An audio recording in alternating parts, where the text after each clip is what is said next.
Yo, what's up guys, welcome to Daily Screen. Kali ini kebetulan mereka lagi ngumpul, kita bahas San Diego Comic Con tadi, dimana itu mengejutkan banget. Robert Downey Jr. balik lagi ke MCU. Dari lu kalian semua gimana ya? Pertama kali pas kalian denger, apakah mungkin apa enggak gitu ya? Emang gitu bener? Emang kayak gitu ya, harus kayak gitu ya? Harus begitu. Enggak, gue gak yakin sih dia kayak gini sih.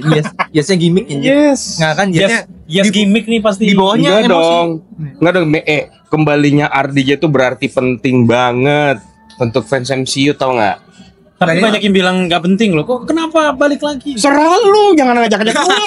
Tapi bentar, tapi gue ada di barisan yang nggak barisan situ banget sih. Tapi maksud gue kayak emang nggak bisa disimpan dulu kayak buat nanti gitu. Tiba-tiba kayak keluarin buat kartel langsung gitu loh. Gak usah. Public enemy yang Iya sih. Dia mau coba untuk jadi public enemy. Jangan dong, gue jadi geser ke gua sih. Nggak, maksud gua lebih sepakatnya disimpan dulu karena itu menurut gua surprise banget gitu loh. Big things. Kayak apa emang nggak ada surprise hal lainnya gitu loh. Kalau misalkan ada kalau ada yang lainnya berarti berani ngeluarin RDJ sekarang berarti ada hal lain yang maksud gua disimpan gitu loh, ngerti nggak maksud gua? Ini teori yang bagus ya. Jadi menurut lo masih ada yang disimpan karena nggak mungkin rahasia besar langsung di reveal gitu. Iya. Kalau gue sih mikirnya gitu, tapi gue tetap excited karena RDJ tetap kebagian main di Marvel Studios di fase yang sekarang ini gitu kan. Kalau gue termasuk yang excited sebenarnya. Gue tidak memandang kalau MCU lagi mencoba mencari penyelamatan. Enggak. Denger. Marvel Jesus Sudah Deadpool. Enggak, gue tidak melihat kayak mereka panik nih. Enggak. Kayaknya ada storyline-nya juga kan. Ada storyline-nya Iron Man pernah jadi Dr. Doom, kayaknya ngambil dari situ. Terus kayaknya emang waktu yang tepat untuk menempatkan RDJ dibanding dia munculnya di film Fantastic Four. Tapi bisa juga ya. Iya, maksudnya nggak salah. Nggak, maksud gue tuh untuk dia menjadi big villain setelah di Phase atau di saga sebelumnya menjadi big hero itu kayaknya something yang gila. Itu menurut gue gila. Kontradiktif ya berarti yang kontradiktif dan kita bisa. Lu bayangin, lu kalau balik ke phase ke saga Infinity Saga, yang lu agung-agungkan, ditutup dengan endgame dia meninggal, semua orang nangis. Sekarang dia jadi villainnya. Dan kebayang nggak bakal jadi apa villain? Sejauh ini kebayang. Ada sangkut pautnya nggak sih antara Iron Man sama Dr. Doom kalau di komik atau gimana? Kenapa gua lagi? Apakah ada? Bang. Karena banyak orang yang masih baru kan masuk ke nyemplung ke MCU kan, karena kan udah bagus tuh momen yang ada di Endgame meninggal udah gitu, jangkarnya udah bagus kayak gitu. Ngomongin jangkar ya. Emang Anchor. Emang bener bagus. Bukannya overrated. Ada tuh yang ngomong kayak gitu. Aduh. Nggak sampah juga tapi kan. Ini makan dulu lah. Tapi gimana? Nyambung gak sih antara Iron Man kesini dalam komik? Apakah ada teori tertentu antara cerita ini gitu? Kalau gue sih nyambung ya, kalau gue. Tapi lu tau gak sih, ini kayak ibarat menjawab teori para fans. Kan ada teori ini kayak gini nih, Kevin Feige tuh seolah-olah menjawab teori para fans yang kayak Channing Tatum dimunculin di spoiler. Oh iya, nggak apa-apa ya. Kan udah nonton, kalau belum nonton. Nggak, bukan masalahnya mau spoiler atau enggak, itu SDCC di-upload di Marvel Studios Instagram. Oh iya betul juga. Case-nya juga udah dimunculin. Udah dimunculin. Ya? Benar. Jadi kayak misalnya Channing Tatum dimunculin di Deadpool and Wolverine sebagai Gambit, yang mana itu adalah fan case. Terus itu sebenarnya sudah dimulai sejak MOM ngemunculin Reed Richards dari John Krasinski, yang mana itu juga adalah favorit fan cast gitu. Kayak mereka memang sengaja meladeni semua teori favorit para fans kan. Nah, ada satu teori favorit para fans yang menyebutkan bahwa Tony Stark itu kalau misalnya dia berada di dark side-nya, dia bisa saja menjadi makhluk yang paling menyeramkan. Dan what if itu adalah versi Tony Stark yang akhirnya menjadi Dr. Doom. Jadi gitu. Lu lebih setuju dari universe alternatif berarti? Benar, itu sudah jelas ini kayak nggak sudah jelas. Tapi gue yakin ini dari universe alternatif karena kayak lu sadar nggak sih di beberapa film terakhir MCU itu endingnya tuh selalu berakhir di universe alternatif gitu, kayak The Marvels post credit scene-nya itu di universe alternatif. Doctor Strange in the Multiverse of Madness juga udah berani munculin banyak realitas alternatif, baik itu yang hancur maupun yang masih eksis gitu. Terus di Deadpool and Wolverine, maaf spoiler lagi, itu juga endingnya kan sebenarnya universe alternatif gitu. Jadi gue yakin daripada mereka mencoba untuk jadi universe 616 itu, main universe-nya MCU itu kayaknya bakal fokus ke street levelnya aja, sementara untuk urusan multiverse itu bakal berlangsung di realitas alternatif gitu, untuk ngebangun bagaimana cara ini akan menjadi jembatan Avengers versus X-Men. Setuju. Karena 616 ya udah abis di Infinity Saga. Betul. Jadi mendingan mereka fokus di street level aja kalau menurut gua gitu. Yang ceritanya tuh belum banyak digali. Iya, yang belum banyak digali benar. Kan ada banyak tuh yang belum banyak digali tuh, Daredevil Born Again itu belum banyak digali juga kan. Meskipun sudah ada di Netflix, tapi mereka mencoba untuk menceritakan hal yang lebih baru lagi mungkin kayak gitu. Benar. Jadi gue mikirnya kayak gitu sih, makanya gue yakin ini mengambil dari universe alternatif. Lagian juga itu bakal menjadi jembatan yang bagus untuk menuju ke Secret Wars. Tapi kan emang di Secret Wars ya? Iya, emang di Oh iya, Doomsday sama Secret Wars kan. Doomsday awal dulu baru Secret Wars. Iya, betul. Oh iya, benar. Tapi ada kemungkinan kayaknya ya Fantastic Four bakal ada tis-tisnya tuh, mungkin kayak versi Thanos yang di Avengers. Benar. Udah pasti. Tapi misalkan bukan dari alternatif, lu lebih prepare kemana? Ada ini nggak? Preferensinya. Iya, selain alternatif lah misalnya. Apakah ini nyambung di masa lalu kan Fantastic Four kan ngambil waktu 60-an kan? Apakah mungkin Dr. Doom terjadi juga di tahun gitu? Good. That's good. Pancingannya. Cuman bagus. Iya, kalau misalkan narik tadi kan ini udah ngebahas ada alternative story. Gua ngeliatnya memang kan ini udah mulai permainan kita nggak bisa saklek sama satu timeline aja nih. Banyak banget timelinenya. Jadi gua ngeliat dari kayak What If kan dia meskipun animasi udah banyak skenario cerita kan. Jadi maksud gua ini mungkin ambil skenario cerita yang tadi bener, kayak misalkan si Tony Stark mungkin ngerasa kayak gua nggak mau ngorbanin diri gua untuk sesuatu hal yang besar gitu untuk seluruh dunia. Mungkin inilah saatnya dia jadi Dr. Doom. Jadi ini menurut gua Dr. Doom yang asli itu bukan si Robert Downey Jr. yang nanti. Ngerti gak? Jadi ini menarik. Ya kan? Jadi maksud gua Robert Downey Jr. itu pancingan awal. Karena dia udah punya nama besar. Iya. Intinya Robert Downey Jr. dia tetap jadi karakter Tony Stark. Tony Stark yang jadi Dr. Doom. Jadi Dr. Doom karena ada What If loh. Maksudnya kayak banyak banget kemungkinan setelah si Hulk juga bisa nyeting sesuai dengan keinginan ceritanya. Deadpool juga bisa breaking the fourth wall. Jadi gua ngeliatnya adalah pancingan awal Robert Downey Jr. Chris Evans juga yang pakai Human Torch-nya gitu kan di Deadpool and Wolverine. Jadi akan ada hal yang tadi gue sempat bilang di awal, wildcard-nya mungkin belum muncul. Which is itu adalah Victor Von Doom. Iya, Victor Von Doom. Karena ini kan udah beratnya di Tony Stark, ya kan? Apalagi sekarang kenceng banget. Yang udah mulai kok bukan Cillian Murphy. Itu dia. Apalagi itu fancast paling mahal. Iya, itu mahal banget. Itu si maksudnya kayak siapa Esposito apa? Giancarlo Esposito. Giancarlo Esposito juga kayak gitu kan. Awalnya juga dibikin fancast dan segala macam karena emang orang udah ngikutin dari series ini kan. Betul. Dan dijadiin. Jadi emang Cillian Murphy emang kayaknya bakal jadi juga nih. Curiga malah memang disengaja disimpan sih.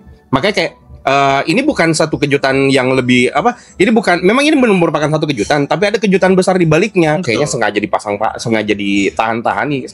Kayaknya tuh Cillian Murphy deh. Nggak berani banget, maksud gua di awal yang masih jauh proyeknya udah ngeluarin. Iya, seru banget gitu. Berarti yang gua bilang tadi kayaknya yang kontradiktif antara Infinity Saga sama Multiverse Saga, which is highlightnya dua-duanya adalah Tony Stark. Ini nanti bakal kepatah tuh sama munculnya si Victor Von Doom. The real yang Victor asli. Von Doom, yes. Karena di presentasinya pun banyak banget kan Victor Von Doom, Dr. Doom. Wih, bener. Ini gua nggak merasa soto ya, tapi maksudnya kan kita menduga-duga dong. Teori. Tapi itu teori yang bisa, maksudnya ada pendukungnya gitu. Jadi bukan kayak, ini bakal ada Victor Von Doom gini-gini. Tapi dengan ada banyak Victor Von Doom, udah itu juga ngasih tease gitu kan. Kalau ya Victor Von Doom sama kayak si Kang yang kita nonton di Ant-Man and the Wasp itu ya nggak cuma satu. Nah, karena dia nyentil Kang, gimana Kang? Apakah udah dicabut semua sama TVA? Apa masih ada? Nah itu dia sebenarnya yang bingung efek sidangnya sih yang bikin. Iya, karena kan udah jelas kemarin udah dikeluarkan dari ini ya. Itu statement yang udah benar-benar berat. Terus Avengers Kang Dynasty kan udah dihapus diganti jadi Doomsday gitu. Jadi kayak memang sepertinya kita sudah harus mengubur dalam-dalam cerita tentang Kang the Conqueror. Kalaupun misalnya tetap mau dilanjut, mungkin akan mengambil satu varian dari Kang the Conqueror, tapi memang bukan dia yang menjadi main villain untuk Multiverse Saga ini gitu. Memang Dr. Doom, tapi Kang kalau tidak mau disia-siakan karena kebetulan udah munculin Council of Kang ya. Jadi mungkin dari situ harusnya kalau mau pinter-pinter sih Kevin Feige bakal mengarahkan Kang ini, tapi tidak perlu role yang lebih banyak lagi untuk mengarahkan semuanya ini kepada Dr. Doom. Tapi at least kayaknya masih bakal kepake karena Iya betul. ya kalau nggak dipakai sama sekali, ya Ant-Man and the Wasp mendingan hapus aja sekalian. Iya. Quantumania. Iya. Buat apa gitu kan? Benar. Loki hapus aja sekalian. Iya. Betul. Jadi kayak nggak emang harus ada dan tetap harus dan ada. menurut gua kayaknya masih bakal di hire. Gue juga kayaknya masih bakal di hire. Cuman perannya udah bukan lagi Bukan jadi highlight iya, gitu ya. bukan lagi the big role gitu. Jangan-jangan cameo. Makanya gue banyak Bisa yang meme-meme di luar sana tuh bilang jangan salahin Robert Downey Jr. masuk ke MCU dong, salahin Jonathan Majors kenapa buat masalah. Iya sih benar. Bener ya? Sebenarnya nggak oke. Kalau gitu pertanyaannya gini. Kalau kita balik lagi anggap si siapa namanya Jonathan Majors nggak bikin masalah. Berarti big villain-nya adalah Kang the Conqueror. Lu prefer mana? Kang the Conqueror atau Dr. Doom? Kalau gue mah Dr. Doom. Udah jelas ya di Udah jelas komik sih, juga. Kenapa gue Dr. Doom? Alasan gue jelas banget. Infinity Saga meskipun memang banyak yang berubah dari Infinity War di komik, tapi tetap menghormati Thanosnya Ya, gitu. ada Thanosnya. Nah, Secret Wars tuh kalau nggak Beyonder ya Dr. Doom gitu. Iya, Kalau nggak Beyonder Dr. Doom. Atau jangan-jangan ini emang udah di plan dari awal? Nah, Gue sih curiganya begitu dari awal. Gua harus akuin, Kevin Feige kayaknya emang udah punya kartu-kartu itu. Iya, makanya mereka berani ngerombak total dari apa yang pernah mereka umumkan karena sedari dulu mungkin emang plannya tuh Dr. Doom. Karena pergeseran trennya juga. Kalau Iya. dulu kan Marvel ngetisnya dengan Easter egg yang ditaruh di mana-mana. Sekarang fancast yang ada itu yang beredar disimpan terus akhirnya kayak oke, ini keluarin ini di sini, ini keluarin ini di sini. Jadi kayak semata-mata kayak udah ini tinggal fansnya aja nih mau dimainin kayak gimana gitu loh. Pinter. Dia udah ngerti gitu.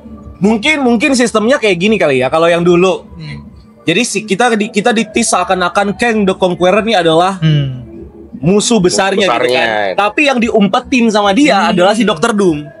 Iya. Nah, dengan adanya kasus itu, mau nggak mau mereka sekarang siasatin gimana caranya biar ya paling nggak ya udahlah orang tetap excited dengan ya udah kita bocorin aja sedikit apa yang kita ingin. Tapi masih ada yang diumpetin tadi yang kayak lu bilang. Sebenarnya itu bukan mainnya tuh masih ada si Victor Von Doom itu, which is ya Cillian Murphy. berharapnya langsung Tembak dong nanti orang-orang ekspektasi.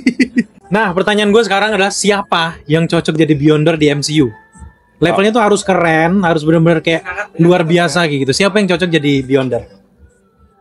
Kalau gua kayaknya nggak bakal ada Beyonder. Nah, gue juga sama sebenarnya. Kayak kalau gue juga kayaknya nggak bakal ada Beyonder gitu karena ini mengingat Infinity Saga kemarin kan. Infinity Saga kan itu sebenarnya nge-copy cerita dari Infinity Saga versi komik lah yang sebenarnya juga di situ harusnya ada Morlock tapi Infinity Saga nggak ada Morlocknya gitu. Jadi gue juga kayak merasa yakin aja kenapa gak bakal ada Beyonder dan Molecule Man karena core cerita dari Secret Wars tahun 2015 itu adalah Molecule Man dengan Beyonder ini. Jadi kayaknya udah terlalu overload aja gitu rasanya. Terus apa cukup waktunya untuk mau nyeritain Molecule Man, Beyonder, hubungannya dengan kekuatan yang dimiliki sama Dr. Doom gitu. Sementara lu belum nyeritain originnya Dr. Doom lagi, mau lagi digabungin dengan Molecule Man dengan dengan Beyonder. Jadi menurut gue tuh yang perlu kita cari tahu sekarang adalah apa Infinity Stone-nya si Multiverse Saga ini karena Infinity Stone itu kan adalah elemen yang paling penting untuk kekuatannya Thanos di Infinity Saga kan. Nah, sekarang untuk Dr. Doom itu dalam tanda kutip Infinity Stone-nya ini apa itu kita nggak tahu karena sekarang sudah ada Ten Rings, sudah ada Quantum Band-nya Kamala, Time Chair-nya Kang atau Multiversal Engine Core-nya Kang the Conqueror gitu. Terus apalagi nanti kita belum tahu gitu dan gue yakin ini bakal sangat kuat hubungannya atau mungkin akan memang benar-benar akan menjadi jembatan untuk menuju ke eksistensi X-Men kali ya. Avengers versus X-Men kali ya.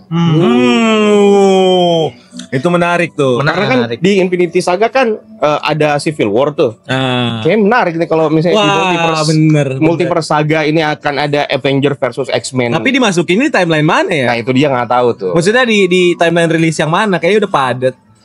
Ya. Tapi kayaknya gue setuju juga karena mendingan karakter Dr. Doom-nya ini emang di highlight banget sebagai kayak individual yang tanpa harus bergantung dari orang lain atau karakter yang lain, which is Beyonder gitu kan, kayak dia ya dengan alat-alat tadi itu ya, dengan Infinity Stones tadi ini Ya yang takutnya nanti bakal malah melemahkan si Beyonder Dr. Doom-nya. Iya, Dr. Doom-nya. Kalau misalnya Dr. Doom-nya ditunjukkan dengan gue punya ini, apalagi multiversal engine core-nya bisa menjawab tadi si Kang itu loh. Kenapa? Bisa menjawab eksistensi Kang. Ini nggak sia-sia Nggak tadi sia-sia kan? karena ada multiversal engine core itu tadi. Benar. Bakal keren sih. Tapi ini terakhir karena durasi biarin aja juga dia. ya. Nggak ada yang peduliin. Karena durasi kita terakhir, pertanyaan terakhir. Apakah MCU is really back? Oke. Silakan. Kayak gua aja yang jawab karena Iya, setuju. kalian pasti pada setuju. MCU is about to return. Kenapa? Karena RDJ bukan cuma RDJ yang balik. Ada Russo Brothers dan ada Stephen McFeely, sutradara dan penulis cerita yang menjadi elemen penting kesuksesan Infinity Saga.